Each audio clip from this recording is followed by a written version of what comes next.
श्री अरिहंत भगवान की जय, श्री सिद्ध भगवान की जय। जय बोलो श्री अनंत अनंत सिद्ध परमेश्वरी भगवान की जय। जय श्री प्रणाम भाई साहब, सादर प्रणाम, सादर जय जिनेन्द्र।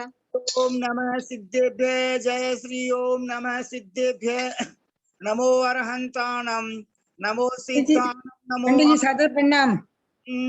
नमो उवजायाणम नमो लोये सव्वसाहूणम। थे ज्ञान सागर गुरु मम प्राण प्यारे, थे पूज्य साधु गण से बुध मुख्य न्यारे। शास्त्रानुसार चलते मुझको चलाते, वंदो उन्हें विनय से सिर को झुकाते।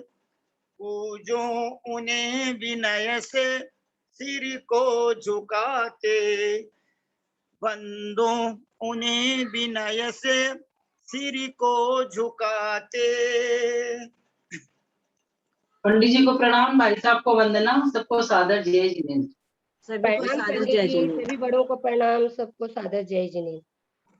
हीरा बहन जी आप सभी को सादर सादर जय जिनेन्द्र, सादर जय जिनेन्द्र। सरिता बहन जी सादर जय जिनेन्द्र, सादर जय जिनेन्द्र, सादर जय जिनेन्द्र। पंडित जी प्रणाम, भाई साहब प्रणाम, सबको सादर जय जिनेन्द्र। उमराव देवी जी अम्मा जी सादर प्रणाम, सादर प्रणाम। आदरणीय विजया बहन जी ठोलिया साहब सादर जय जिनेन्द्र, सादर जय जिनेन्द्र, सादर जय जिनेन्द्र। आदरणीय हीरा बहन जी पांड्या साहब आप नमोकार मंत्र और चत्तारी मंगलम का उच्चारण करने की कृपा करें।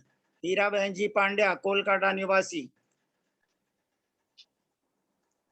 नमो अरिहंताणम नमो सिद्धाणम नमो आर्याणम नमो वज्रायणम नमो लोये सव्वसाहूणम।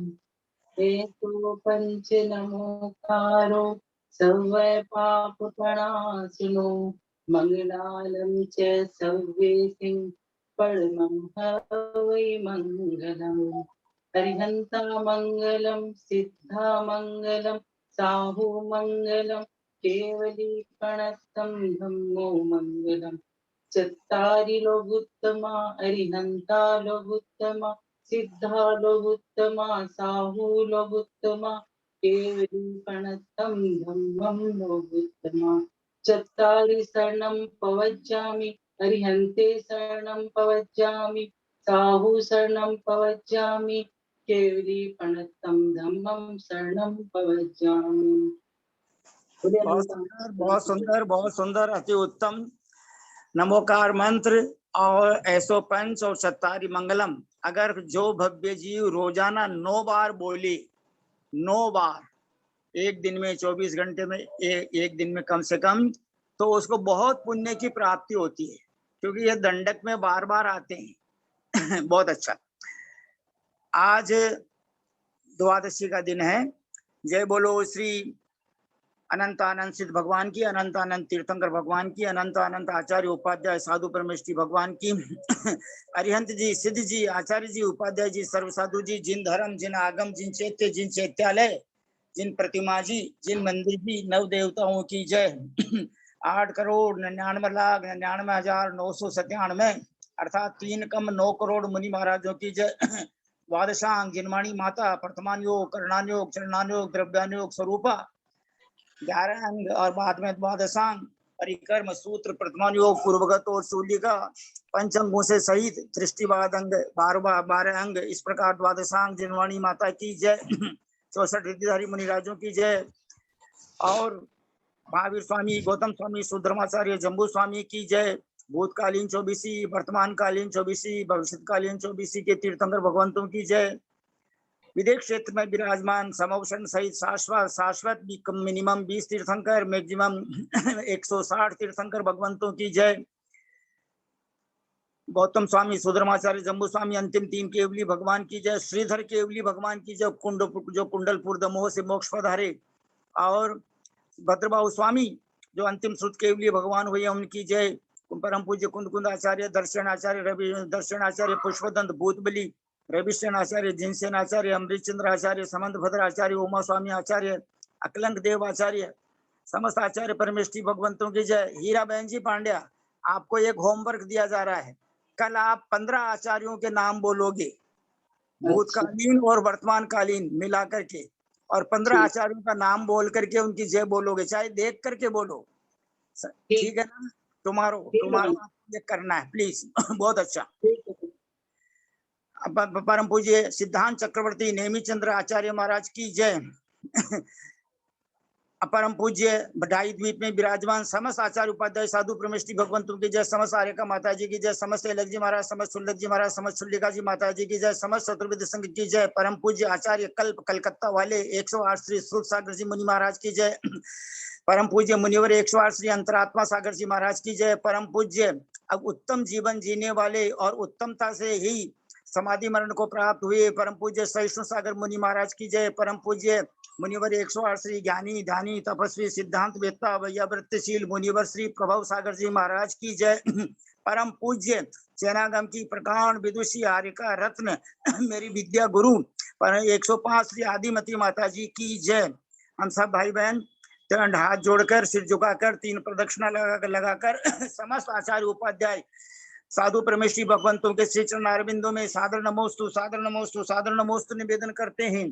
परम पूज्य समस्त आर्यका माता जी के श्री चरणारविंदों में सादर बंदामी सादर बंदामी सादर बंदामी। परम पूज्य समस्त एलक जी महाराज, समस्त सुल्लक जी महाराज, समस्त सुल्लिका जी माता जी के श्री चरण कमलों में सादर इच्छामी सादर इच्छामी सादर इच्छामी। समस्त भैया जी समस्त दीदी जी के श्री चरणारविंदों में सादर वंदना सादर वंदना सादर वंदना। उदासीन आश्रम श्री पारसनाथ में विराजमान जनागम के प्रकांड विद्वान भैया जी श्रीमान ब्रह्मचारी पंकज भैया जी के श्री चरणारविंदों में सादर वंदना सादर वंदना सादर वंदना। हमारे इस ग्रुप में विराजमान मेरे पूज्य काका जी साहब रतनलाल जी टोंगिया, रतनलाल जी कोठारी साहब जयपुर निवासी के श्री और काकी जी साहब के श्री चरणारविंदों में सादर पावाडोक सादर चरण स्पर्श सादर प्रणाम सादर जय जिनेन्द्र। हमारे परम आदरणीय बाबूजी श्रीमान पारसमल जी पाटनी साहब, परम आदरणीय बाबूजी श्री शंभूलाल जी जैन साहब, परम आदरणीय बाबूजी श्री नेमीचंद जी साहब जैन जयपुर निवासी, हमारे उमराव देवी जी अम्मा जी, उषा बहन जी, उषा देवी जी अम्मा जी, सबको सादर प्रणाम। हम सब भाई बहन हाथ जोड़कर सिर झुकाकर और भैया जी को विनय प्रकट करेंगे। हम सब उनके श्री चरणारविंदों में सादर चरण स्पर्श सादर प्रणाम सादर पावाडोक सादर वंदना निवेदन करके उनसे विनम्र प्रार्थना करते हैं कि जिस प्रकार समूह शरण में भव्य जीवों को तीर्थंकर भगवान की दिव्य ध्वनि सुनने को मिलती है, उसी प्रकार परंपरा से जो आचार्य भगवंतों ने लिखी है वह वाणी आप श्री मुखारविंद से हमें सुनाने की कृपा करें और मंगलाचरण प्रारंभ करने की कृपा करें, श्रुत भक्ति आचार्य भक्ति सुनाने की कृपा करें और ढेर सारे मंगल आशीर्वाद प्रदान करने की कृपा करें। प्लीज परम आदरणीय भैया जी साहब विनम्र प्रार्थना प्रारंभ करने की कृपा करें।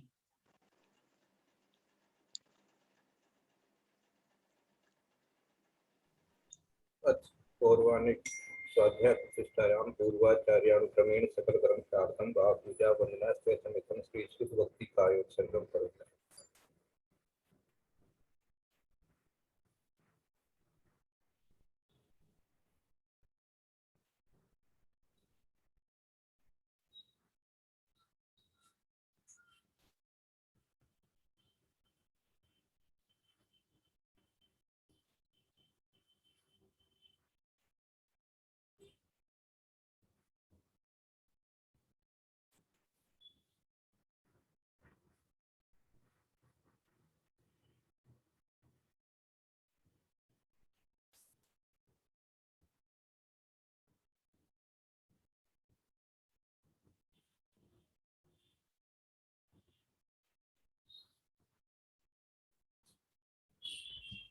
ओम नमः सिद्धेभ्यो ओम नमः सिद्धेभ्यो ओम नमः सिद्धेभ्यो। ओकारं बिंदु संयुक्तं नित्यं ध्यायन्ति योगिनः कामदं मोक्षदं चैव ओंकाराय नमो नमः। अविरल शब्द घन होग प्रक्षालित सकल भूतल कलम कामुनि विरूपा सिद्धिर्था सरस्वती अरतनो दुरितम् अज्ञानतिमिरान्धानां ज्ञानाञ्जन शलाकया चक्षुर्मीलितमेन तस्मै श्री गुरुवे नमः। श्री परम गुरुवे नमः। परम्पराचार्य श्री गुरुभ्यो नमः। सकल कलुष्मिन्वंशकं श्रेषां परिवर्धकं धर्म संबंधकं भव्य जीवन प्रतिबोधकारकं पुण्य प्रकाशकं पाप प्रणाशकं इदं शास्त्रं श्री गोमट सार कर्म कांड नाम देयम अस्य मूल ग्रंथ करता रहे श्री सर्वज्ञ देवास्तुत्तर ग्रंथ करता रहे श्री गणधर देवा प्रतिगणधर देवा तेषां वचनानुसार मासाते आचार्य नेमिचंद्र सिद्धांत चक्रवर्ती देवेन विस्तम मंगलम भगवान वीरो मंगलम गोपनो गणी मंगलम कुंद कुंदार्यो जैन धर्मोच्च मंगलम सर्व मंगल मांगल्यम सर्व कल्याण कारकम प्रधानम सर्व धर्माणाम जैनम जयतु साधनम सर्वे श्रोतारे सावधान कोटि शतम द्वादश चैव कोटो लक्षानि सीतिस्त्रयधिकानि चैव पंचाशदष्टोत्तर सहस्रसंख्यामेतत्सं पंचपदं नमामि अरहंत भासी अथम गणहर देवी हिंदन्त्यं सम्मम प्रणमामि भक्तिदुत्तो सुजनानमो वयं शिरसा इच्छामन्ते सुदभक्ति कौशुको कौतसालोचे मंगोवंग पर्ण कौडे परियमित सुपरमाणि भोग वगै टूरिया देव सुचर्तय श्री धम्म कहाणी श्रेयाण कालम अच्छेमी पूज्यमी बन्नामी नमस्कामी दुखको कमको बोलाओ सुगई गमनम समामरणम गुण संपत्ति हो मत अथ पौर्वाणिक स्वाध्याय प्रतिष्ठायां पूर्वाचार्यां क्रमेण सकल कर्मचार्थम गा पूजा वंदना स्वय समेतम श्री आचार्य भक्ति कायोग सर्वम करें।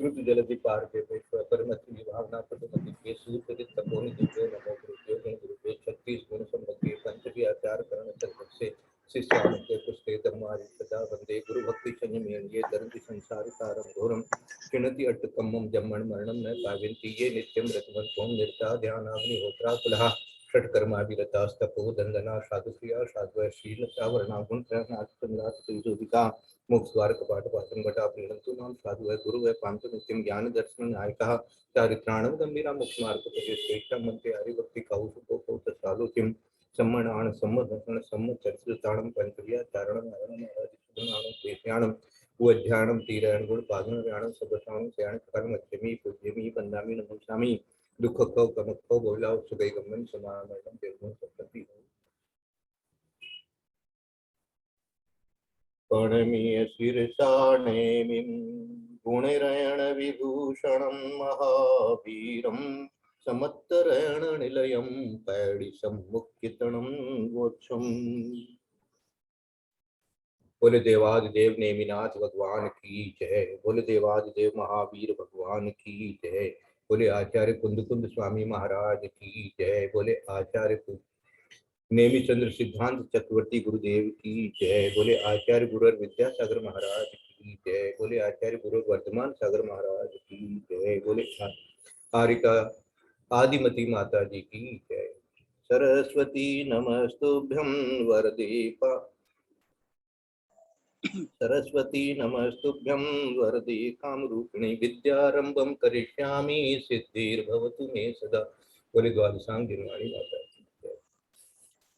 बहुत सुंदर। एक मेरे को बहुत बढ़िया समाचार याद आ गया। परम पूज्य आदिमती माता जी कलकत्ता पधारे हुए हैं बहुत वर्षों पहले परम पूज्य ज्ञानमती माता जी के साथ में।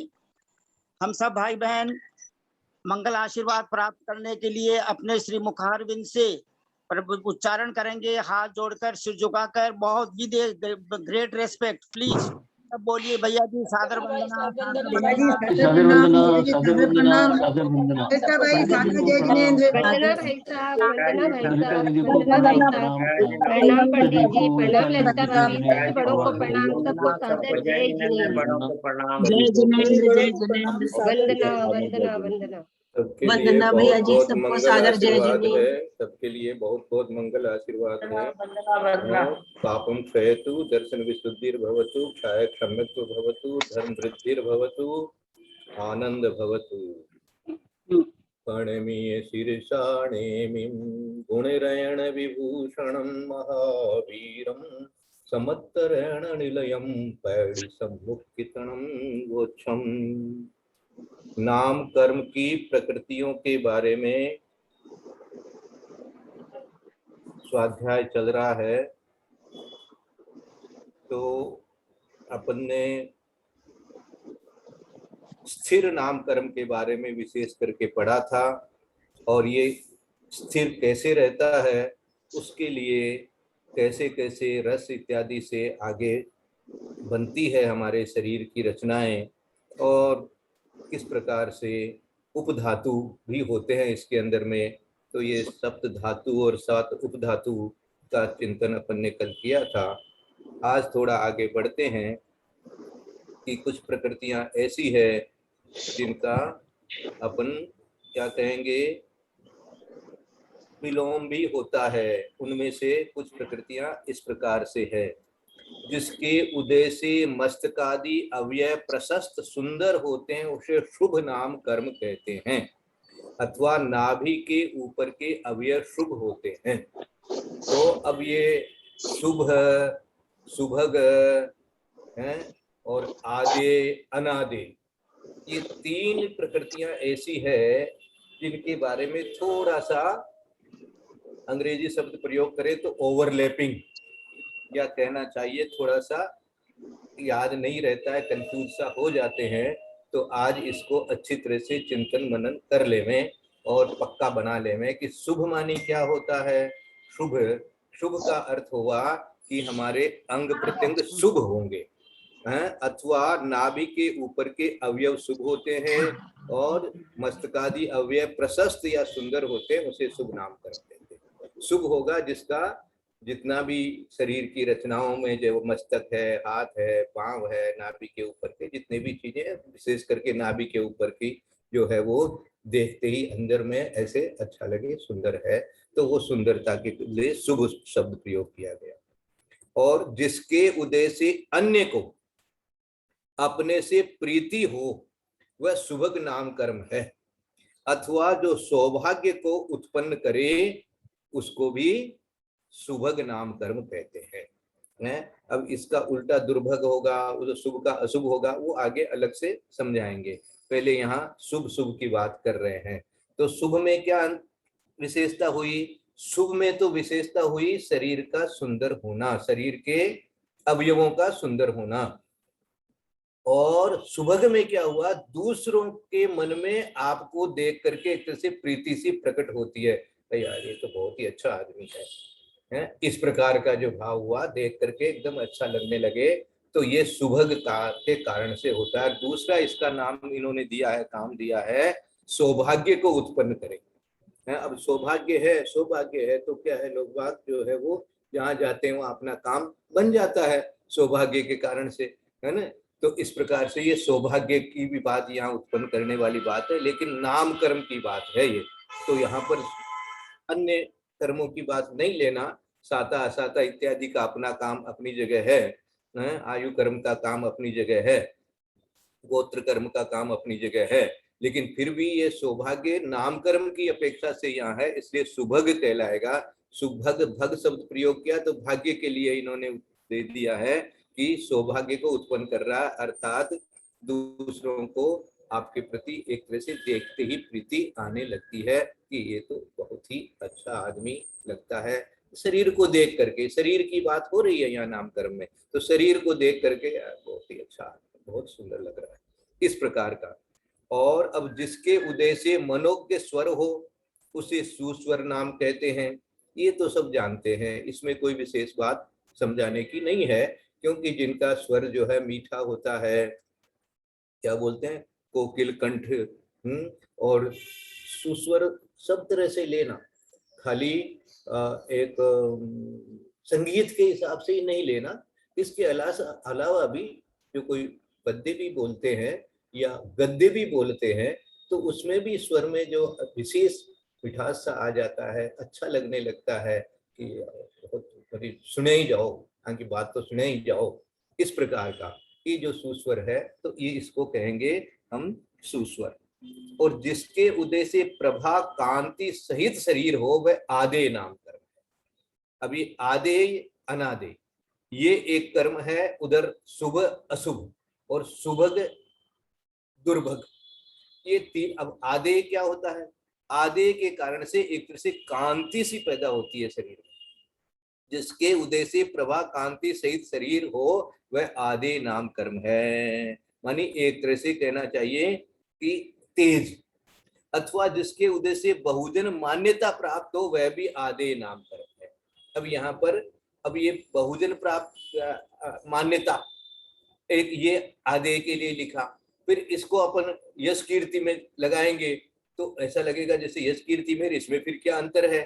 तो अब देखो यश कीर्ति का आगे दे दिया, जिसके उदय से अपना पुण्य रूप पवित्र गुण जगत में प्रसिद्ध हो उसे यश कीर्ति नाम कर्म कहते हैं। अब जिसके उदय से बहुजन मान्यता प्राप्त हो जाए वहां तो आदेय लगाना, और जिसके उदय से अपने गुणों की प्रसिद्धि हो, अपने गुणों की प्रसिद्धि हो वहां पर यश कीर्ति लगाना। ये विशेषता यहाँ पर है। सारों को एक बार वापस पढ़ते हैं और याद करने के लिए जिनको याद लिखना है इसी में से परिभाषा लिखें तो ज्यादा अच्छा है। अन्य जगह अन्य प्रकार की परिभाषा थोड़ी थोड़ी अन्य शब्दों में मिलेगी, लेकिन ये जो है ये क्या कहना चाहिए, ये ओरिजिनल शास्त्र है। हाँ ये एकदम, तो इसकी परिभाषा जो है वो सर्वमान्य और एकदम यहाँ से ही अपने को बोलना चाहिए, तो बहुत अच्छा। वापस याद करो, शुभ माने शरीर के अवयव सुंदर होना, और सुभग माने होना एक तरह से दूसरे आपको देख करके प्रीति करें, तो ये सुभग हो गया। तीसरा क्या है? तीसरा है आदेय। आदेय में क्या है? आदेय में आपके शरीर में एक तरह से कांति होएगी, या आपके शरीर के कारण से ही क्या हो जाएगा, आपके अंदर में मान्यता पैदा हो जाएगी। कैसे? मजे से कोई आदमी होता है हीरो हीरोइन, इनको देख करके लोगों को भी अंदर में एक मान्यता, उनकी प्रसिद्धि हो जाती है, लेकिन उनके अंदर गुण है कि नहीं है, तो वो गुणों की प्रसिद्धि होना ये यश कीर्ति है। व्यक्ति की प्रसिद्धि होना ये आदेय नाम कर्म के कारण से दिया इन्होंने, ये ना, जिसके उदय से अपना पुण्य रूप पवित्र गुण जगत में प्रसिद्ध हो, ये इनके लिए हुआ यश कीर्ति। और आदेय के लिए दिया जिसके उदय से बहुजन मान्यता प्राप्त हो, मानी बहुत लोग आपको जानने लग गए तो बहुजन मान्यता प्राप्त हो गई, ये बहुजन मान्यता हो। लेकिन ये देखो बहुजन मान्यता तो जो है ये जो अनेक प्रकार करके जो होते हैं, फेमस हो जाते हैं लोग बाग अपनी एक्टिंग फैक्टिंग से, तो वो हो जाता है। लेकिन यश कीर्ति कब होती है? आपके अंदर में ऐसे गुण होते हैं, है ना, जैसे आचार्य महोदय होते हैं, मुनिराज होते हैं, और जो त्यागी व्रती इत्यादि जो होते हैं, तो उनके जो गुण होते हैं, या किसी को विद्वता प्राप्त होती है, तो वो विद्वता अपने आप में गुण है। वो जो गुण है, नम्रता गुण है, किसी में दान देने की वृत्ति जो है वो एक गुण होती है, करुणा एक गुण होता है, तो वो गुण के कारण से जो प्रसिद्ध हो, तो गुणों की प्रसिद्धि होना यश कीर्ति कहलाएगी। और ऐसे ही लोक मान्यता हो जाना वो आदेय नाम कर्म के कारण से हो जाएगी। तो ये आदेय में यश कीर्ति में अंतर करना, उधर शुभ में और सुभग में अंतर करना। शुभ में क्या मिलेगा? शुभ में शरीर के अवयव अच्छे मिलेंगे, अच्छे सुंदर हैं, और सुभग में दूसरों को आप अच्छे लगेंगे। इस प्रकार का ये चार जो है ये आपको याद रखना है। मैं वापस भैया जी प्रणाम। आदेय मीन्स तो द्युति कांति नहीं होती क्या, चमक? हाँ ठीक है, हाँ दिया है ना, जिसके उदय से कांति शरीर सहित शरीर हो वह आदेय नाम कर्म है, अथवा जिसके उदय से बहुजन मान्यता प्राप्त हो वह भी आदेय नाम कर्म है। अच्छा, ये पहली बार ही सुना ये चीज। हाँ, इसीलिए तो कह रहा हूँ ये ओरिजिनल शास्त्र है, ये ओरिजिनल शास्त्र है। इसीलिए इसके साथ में उन्होंने यश कीर्ति दे दी। अपनी ये मान्यता को यश कीर्ति में घटा देते हैं, इन्होंने मान्यता को मान्यता दो प्रकार की हो गई यहाँ पर। एक तो लोक मान्यता ऐसे ही होती है और एक होती है गुणों की कीर्ति। गुणों से, आप गुणों से प्रसिद्ध है। एक तो देखिए अब आपको सब जानने लग गए, आपको सब जानने लग गए, तो ये हो गई आपके आदे नाम कर्म का उदय। और एक आपके अंदर जो गुण है, आपको देखा नहीं है हमने, लेकिन आप में गुण है कि आप हर चीज को बहुत जल्दी सही तरीके से पकड़ लेते हैं। तो ये जो गुण है, ये गुण के कारण से हमको उन गुणों को उतारना है। ये गुणों की जो प्रतिष्ठा हुई, ये यश कीर्ति के कारण से हुई। ये अंतर बनाओ। और आदे का प्रभा, शरीर में प्रभा होना, ये तो ठीक ही है, ये तो पहले ही कह दिया इन्होंने। जिसके उदय से प्रभा या कांति सहित शरीर हो, वह आदे नाम कर्म है। लेकिन आजकल किसके तो प्रभा होती है और किसके नहीं होती है अपन तो कुछ जानते ही नहीं है। लेकिन हाँ, कई कई आचार्यों को, मुनिराजों को देखते हैं तो ऐसा लगता है जैसे कोई वास्तव में इनकी प्रभा है, विशेष क्रांति है। औरों में भी होती है। तो इस प्रकार का विचार करना। सुस्वर दूसवर के बारे में तो सब समझ जाएंगे, उसमें कोई विशेष बात नहीं है। लेकिन शुभ और सुभग, इनमें थोड़ा सा कंफ्यूजन कभी कभी लोग कर देते हैं। तो शुभ मानी शरीर के अवयव वगैरह शुभ होना, और सुभग मानी दूसरों को अच्छा लगना या सौभाग्य होना। सुभग को सौभाग्य शब्द से भी जोड़ करके अपने याद रख सकते हैं। याद रखने के लिए ये सुभग को इन्होंने सौभाग्य भी दे दिया, ऐसा भी कहा गया यहाँ पर। अब आगे चलते हैं कि जिसके उदय से शरीर में अंगोपांग आदि की रचना हो, वह निर्माण नाम कर्म है। तो निर्माण नाम कर्म जो है वो दो प्रकार से काम करता है। इसके दो भेद हैं, स्थान निर्माण और प्रमाण निर्माण। जाति नाम कर्म के उदय की अपेक्षा से नेत्राधिक जिस स्थान पर चाहिए उसी स्थान पर हो, वह स्थान निर्माण है। तथा काल जाति का आश्रय करके यथा प्रमाण हो, वह प्रमाण निर्माण है। अरहंत पद का कारण तीर्थंकर नाम कर्म का आ गया। इसके पहले इसको निर्माण कर्म को भी और याद कर ले में अच्छी तरह से। एक तो हो गया क्या स्थान और एक हो गया प्रमाण। तो स्थान मानी जहां होना चाहिए वहीं होवे। जैसे आपने देखा होगा कई कई लोगों के 6 अंगुलियां हो जाती है, कहीं कहीं पैर में भी 1 अंगुली एक्स्ट्रा हो जाती है, कहीं कहीं कोई इस तरह का कुछ एक्स्ट्रा हो जाता है, कहीं कोई कमी हो जाती है। तो इस प्रकार का या स्थान भी जो है वो थोड़ा सा उल्टा पुल्टा हो जाता है। तो इस प्रकार का वो स्थान भी नाम कर्म, निर्माण नाम कर्म है। और इसी प्रकार से प्रमाण, प्रमाण मानी साइज, मानी उसकी जो साइज है वो भी आपके क्या दिया, काल जाति का आश्रय करके। अर्थात मानी जिस समय जैसी आपका समय हो, उम्र हो, उसी हिसाब से। मानी ऐसे नहीं हो कि भाई शरीर तो रह गया ठिकना और चीजें हो गई बड़ी बड़ी, तो ऐसा नहीं। तो जिस प्रकार से आपका जैसा शरीर होना चाहिए उसी प्रकार से उसका प्रमाण भी जो है वो आंख का प्रमाण आंख का जैसा, नाक का प्रमाण नाक के जैसा। मानी इस प्रकार से ये भी एक तरह से आपके निर्माण कर्म पर निर्भर करता है। अब किसी का निर्माण कर्म यदि मान लीजिए इतना अच्छा नहीं है तो उसके जो है ये उपांग जो होते हैं वो ठीक से प्रमाणित नहीं होते हैं।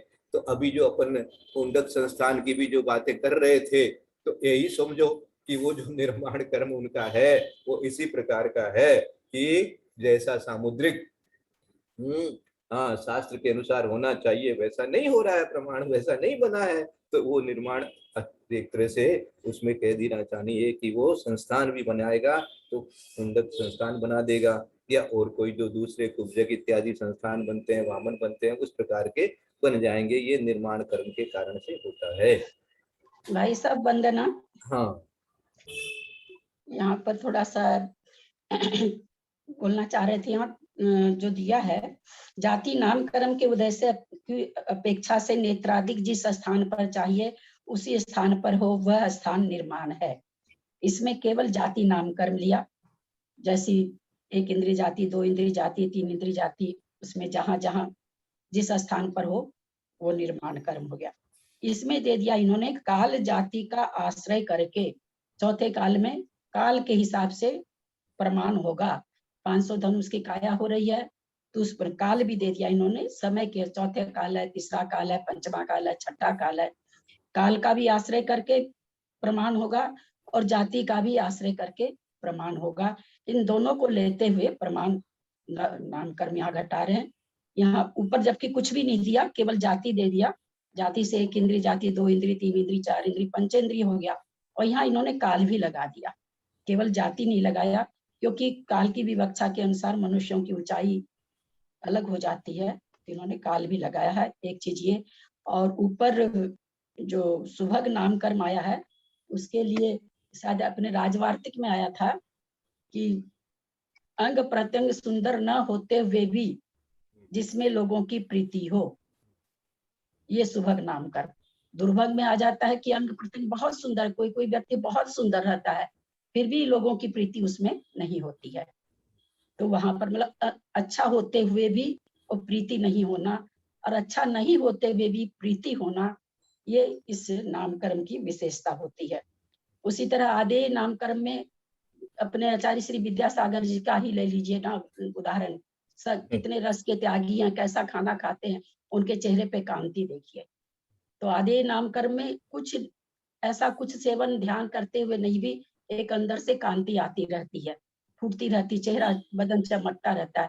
एक बहुत सेवन कर रहे हैं, वो भी सेवन कर रहे हैं, वो भी भग चमक न जाने शरीर की कांति के लिए कितना कुछ कर रहे हैं, सुंदरता के लिए, फिर भी कांति नहीं आती है अनादि नामकर्म का उदय रहने से।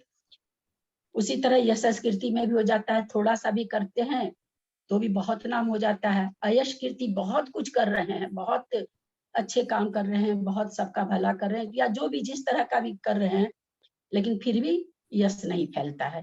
इन कर्मों में खास करके ये चीज लगाने से इनकी विशेषता अच्छी तरह से निकलती है, जैसा कि हम लोग सबने राजवार्तिक में पहले पढ़ा भी था। यही मैं कहना चाह रही थी भाई साहब। एकदम सही है। और ये शुभ और सुभग में जो ऐसे इन्होंने भी लिख दिया कि भाई शुभ में तो शरीर के अवयव सुंदर हैं, लेकिन सुभग में दूसरों को भी वो अच्छे लगते हैं। तो शरीर के अवयव अच्छे हैं नहीं है उसकी अपेक्षा तो हो गई शुभ कर्म के लिए, और सुभग के लिए हुए कि वो दूसरों को उनको देख करके प्रीति होती है कि नहीं होती है। इस प्रकार से इन दोनों कर्मों में भी विशेष अंतर जो है अपने को समझ करके याद करके। राजवार्तिक में लिखा है, जिसके उदय से देखने या सुनने पर प्राणी रमणीय प्रतीत हूँ वह शुभ नाम कर्म है। धवला जी से दे रखे हैं, जिस कर्म के उदय से चक्रवर्तीपना, बलदेवपना, वसुदेवपना आदि रिधियों के सूचक शंख, अंकुश और कमल आदि चिन्ह अंग प्रत्यंगों में उत्पन्न होते हैं, वह शुभ नाम कर्म है। ऐसा धवला जी में दिया है। मूल आराधना में दिया है, जिसके उदय से अंगोपांग नाम कर्म के उत्पन्न से हुए अंगों और उपांगों में रमणीयता आती है, वह शुभ नाम कर्म है। ये मूलाचार से है। बहुत अच्छा, बहुत अच्छा। तो जगह जगह से जैसा है उसको डिटेल अपने नोट करके रख सकते हैं एक जगह पर, जिन जिनको विशेष देखना हो। बाकी यहाँ जो अपने कोमटसार से जो लिया है मूल, ये परिभाषा यहाँ पर अपन ने पढ़ी। अब आगे कहते हैं कि जिसके उदय से एकेंद्रीय में उत्पत्ति हो वह स्थावर नाम कर्म है। स्थावर का अर्थ क्या हो गया? एक इंद्रिय हो गया, तो एक इंद्रिय होएगा, है ना। उसके एक इंद्रिय जाति का भी उदय रहेगा साथ में, तो वो स्थावर कहलाएगा। अब एक सूक्ष्म, क्योंकि बादर अपन ने पहले पढ़ लिया था, तो अब यहाँ सूक्ष्म है, तो सूक्ष्म शरीर बनाने वाला सूक्ष्म नाम कर्म है। 6 पर्याप्तियों की पूर्णता के अभाव का कारण अपर्याप्त नाम कर्म है। जब तक पूर्णता नहीं होती तो अपर्याप्त कहलाता है, और वो लब्धि अपर्याप्त जो उसको पर्याप्ति पूरी होएगी नहीं, इसलिए वो अपर्याप्त है। एक शरीर के अनंत जीव स्वामी हो, अर्थात एक शरीर को भोगने वाले अनंत जीव जिस कर्म के निमित्त से हो वह साधारण नाम कर्म है। क्योंकि पहले प्रत्येक आया था, अब प्रत्येक का उल्टा साधारण है। इसका उदय निगोद जीवों में होता है। ये निगोद जीवों में ही होता है, अन्य जीव जितने भी होते हैं वो सब जो है वो प्रत्येक शरीर वाले ही होते हैं। निगोद ही एक ऐसा है कि जिसके अंदर में एक शरीर में अनंत जीव हो सकते हैं, ये निगोद का ही होगा। और किसी का नहीं होगा। जिसके उदय से धातु उपधातु अपने रूप में स्थिर रहे, अर्थात एक धातु दूसरी धातु रूप से परिणमन करती रहे, उसे अस्थिर नाम कर्म कहते हैं। स्थिर न रहे। जिसके उदय से धातु उपधातु अपने रूप में स्थिर न रहे, अर्थात एक धातु दूसरी धातु रूप से परिणमन करती रहे, उसे अस्थिर नाम कर्म कहते हैं। अब दोनों लगाना इसके अंदर में। नीचे क्या दिया है देखो, नीचे दिया वो भी पढ़ लेते हैं। राजवार्तिक में लिखा है कि यदुदयाद दुष्करोपवासादि तपस्करणेपि अंगोपांगानाम स्थिरत्वम जायते तत् स्त्रीणाम। यदु यद उदयादि दुपावासादि करणात् स्वल्प शीतोष्णादि संबंधाच्च अंगोपांगानि कृषि भवन्ति तद अस्थिर नाम। अर्थात जिस कर्म के उदय से दुष्कर उपवास आदि तप करने पर भी अंग उपांग की स्थिरता रहती है, अंगोपांग कृष नहीं होते, वह स्थिर नाम कर्म है। और जिस कर्म के उदय से एकाधिक उपवास आदि करने से या साधारण शीतोष्ण आदि से ही अंगोपांग कृष हो जाए, वह अस्थिर नाम कर्म है। क्या बोलते हैं, थोड़ा सा कुछ किया और 12 बज गई। आज पांव ढीले हो गए मेरे, तो थोड़ा सा कुछ काम किया, एक उपवास किया, उसमें ये हालत हो गई है। थोड़ी सी ठंड लग गई तो उसमें ये हालत हो गई। थोड़ी सी धूप लग गई तो ये हालत हो गई। ये किस कारण से हो रहा है? ये वो अस्थिर नाम कर्म के कारण से हो रहा है। देखो भाई, और भाई साहब वंदना, भाई साहब वंदना, ललिता दीदी सादर प्रणाम। मैं ये पूछ रही थी कि जो अपने स्वास्थ्य खराब होते हैं, कभी कुछ हो गया कभी कुछ हो गया, तो उसमें भी अस्थिर नाम कर्म ही कारण रहेगा? वो शरीर की अपेक्षा से है, और उधर वेदनीय कर्म की अपेक्षा से साता वेदनी है, साता वेदनी वो भी लगाना। ये शरीर की अपेक्षा से है कि शरीर में आपको मन जिसको कहते हैं कि टॉलरेंस नहीं है, बर्दाश्त करने की ताकत ही नहीं बनी है शरीर में, वो इस अस्थिर के कारण से बनी है।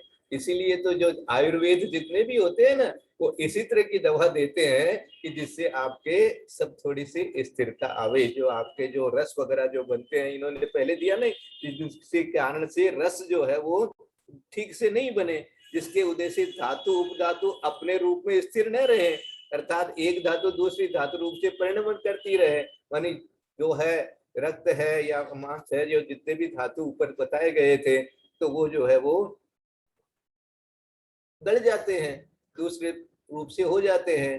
तो इस कारण से वो जिस चीज के कारण से, जैसे हड्डी मजबूत होनी चाहिए तो इतनी हड्डी मजबूत नहीं हो पाती है, और दूसरी चीजें भी मजबूत नहीं हो पाती है, तो इस कारण से भी वो अस्थिरता आती है। तो ये कमोबेश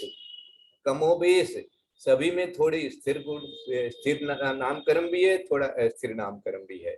इस प्रकार से विचार रखना, क्योंकि कोई एकदम बहुत स्थिर वाले तो जो वो क्या बोलते हैं उसको, वज्र नाराज सेनन वाले ही हो पाते हैं, बाकी लोगों के तो थोड़ी थोड़ी अस्थिरता ही माननी चाहिए। और जो आपने अभी सूचना दी कि भैया जो हम जल्दी जल्दी बीमार पड़ते हैं, तो उसमें भी अस्थिर नामकरण का भी कारण होता है। बिल्कुल ठीक। यानी इसमें तीनों बातें लेंगे ना भाई साहब, जैसे वेदनीय का भी लेंगे अपन, और संवहन का भी लेंगे, और फिर इसका नाम कर्म का भी लेंगे, ऐसा लेंगे, है ना? बिल्कुल बिल्कुल बिल्कुल जरूर, सब लेंगे, ठीक बात है। अच्छा, जिसके उदय से अमनोज्ञ असुंदर अवयव हो, उसे अशुभ नाम कर्म कहते हैं।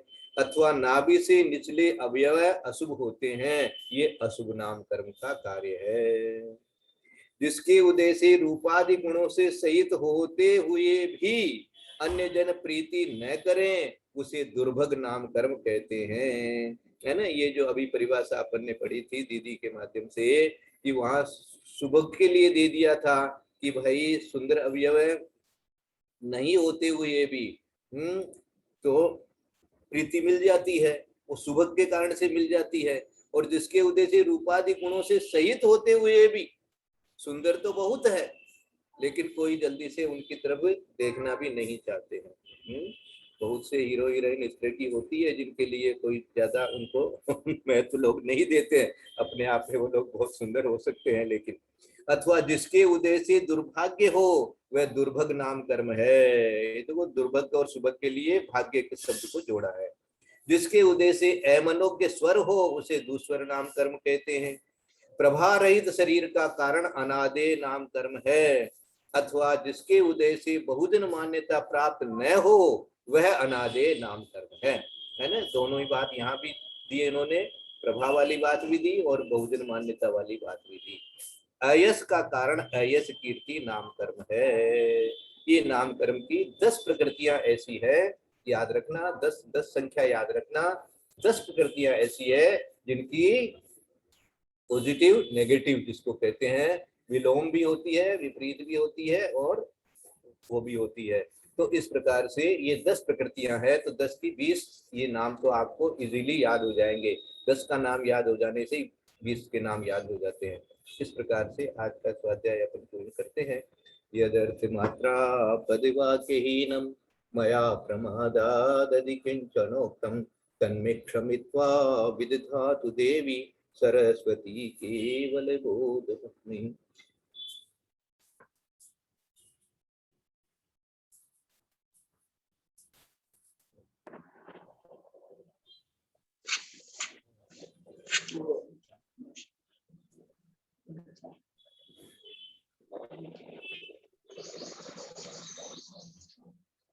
आज इसको पूरा कर लेते भाई साहब, थोड़ा सा ही था।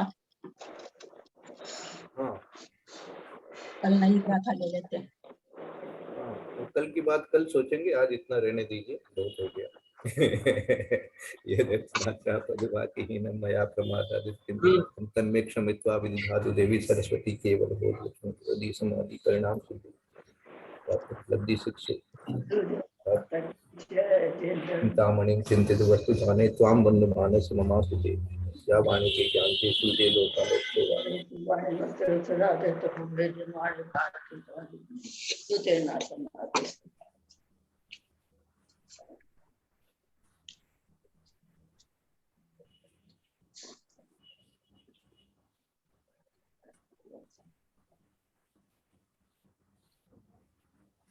वंदना भाई साहब, सभी बड़ों को प्रणाम, सबको सादर जय जिनेंद्र। भाई साहब सभी बड़ों को प्रणाम, वंदना भाई साहब वंदना, ललिता जी सादर प्रणाम, जी साहब सादर प्रणाम, सभी बड़ों से सादर दो, सभी से जय जिनेंद्र। सबको वंदना, बाकी सबको जय जिनेंद्र, जय जिनेंद्र। भाई साहब को वंदना, भाई साहब को वंदना, पंडित जी को प्रणाम, ललिता जी को प्रणाम, सभी को जय सभी को यथायोग्य प्रणाम, सभी को जय जिनेंद्र। परम आदरणीय भैया जी साहब, अभी स्वाध्याय के पहले हमारी परम आदरणीय ललिता बहन जी साहब से चर्चा हुई थी। वर्तमान में अंतर्मना आचार्य रत्न श्री प्रसन्न सागर महाराज जो सम्मेद शिखर जी में विराजमान हैं और उत्कृष्ट सिंह निष्कृत व्रत के उपवास कर रहे हैं, उनका कौन सा सैनन है प्लीज। वैसे तो उन्होंने, ललिता बहन जी साहब ने यही बताया, यानी चौथा अर्धनाराज। उनसे ही पूछेंगे। अर्धनाराज बताया, चौथा उनसे ही पूछेंगे, जाएंगे तब दर्शन भी करेंगे, पूछेंगे भी, आगे के लिए मार्गदर्शन भी लेंगे। वो हमारे बहुत, आप तो जानते ही हो हमारे कितने नजदीकी रहे हुए हैं। उनका वात्सल्य, उनका अपार वात्सल्य हमारे साथ में है। तो गौमर साहब जीवकांड पढ़ाने आया करते थे आप 2007 में 2007 में बेलगछिया मंदिर में। पढ़ाते तो क्या थे, हम लोग साथ में स्वाध्याय करते थे, ऐसा ही बोलना चाहिए। बहुत चार्ट बना के लाते थे कंप्यूटर से गणित का, और स्वयं जो है आप मतलब गाड़ी चलाकर आते थे। बहुत अच्छा आपने जो है समय दिया। दूसरी बात जो स्थिर नाम कर्म का भी आया ना, यानी जैसे कल 5 उपवास के बाद पारना था, 12 तारीख को पारना हुआ, फिर 18 को हुआ, 13, 14, 15, 16, 17 5 उपवास हुए।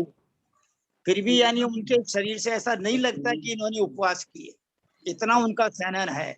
और 15 उपवास आएंगे 4 बार, 14 उपवास आएंगे 4 बार। तो उनकी जो है ऐसी कोई तीव्र पुण्य प्रकृति है। ये बंद नहीं हो रहा है। समय समय की बात है। कब तक ये इस तरह का शरीर रहेगा किसी को कुछ पता नहीं है।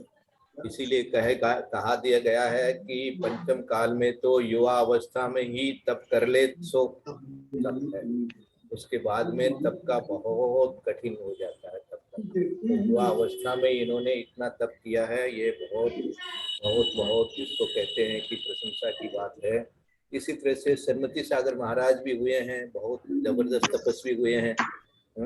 मट्ठा लेकर के भी कई कई दिनों तक बोलते 5-5 तल्ला 6-6 तल्ला आहार लेने चले जाते थे। तो अब ये तो अभी अपने पास में संभव सागर महाराज का भी उदाहरण सामने है। संभव सागर महाराज भी कितने वर्षों से अन्न नहीं ले रहे हैं। तो जैसा जैसा तो वही तो निकाल ये सब तो तप है, सुमति देवी पाटने सारे ही पुण्य कर्मों का उदय चलता रहता है। सबसे बड़ी बात तो यह है कि उनको आत्मा का एक तरह से कहना चाहिए कि अंतर्मना जैसे नाम उन्होंने अपन ने सबने दिया है, वो अंतर की बात विचार करने लग जाते हैं। तो जब अंतर की बात विचार करने लग जाता है, अपने मन का सदुपयोग आत्मा रूप से देखने के लिए अपने आप को करने लग जाता है, तो उससे अपने आप ही जो शक्तियां संचित हो जाती है। अन्य लोगों में भी होती है, अन्य लोगों में भी बहुत से बहुत तपस्वी होते हैं। हाँ, बहुत तपस्वी होते हैं। श्वेतांबरों में भी बहुत तपस्वी वाले बहुत लोग देखे गए हैं। तो इस प्रकार से इनका सन्नन तो जबरदस्त है ही, इसमें तो कोई संदेह नहीं है। सबसे बड़ी बात है आत्मबल है। और इन्होंने आचार्य सन्मति सागर महाराज का जब से दर्शन किया, उनके साथ में जब रहे, तो वहां से इनके अंदर में ये एक आत्मबल आ गया कि मैं भी इस तरह से अलग अलग तरह के तप करके अपने आप को। और मौन रहने से भी बहुत बड़ी शक्ति संचित होती है। इसलिए इन्होंने अपना मौन साधना करना भी शुरू किया। तो इसलिए बार बार उनके श्री चरणों में नमोस्तु नमोस्तु नमोस्तु।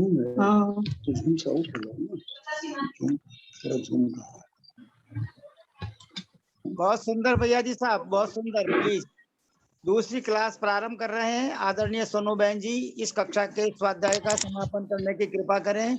सोनू बहन जी सभी को सादर जय जिनेन्द्र, शुभ दिवस। मैंने एक मोबाइल में फोटो दिखाई थी, वो जबलपुर की लाइव फोटो थी। आचार्य श्री प्रवचन दे रहे थे, मेरी बहन ने फोन किया था। उस समय सबको मोबाइल ऐसे दिखा रही थी मैं, तो वीडियो में देख लीजिएगा। जबलपुर से आचार्य श्री गुरुवर विद्यासागर जी के लाइव दर्शन थे वो। बहुत अच्छा, बहुत अच्छा, बहुत अच्छा। Very good, very good.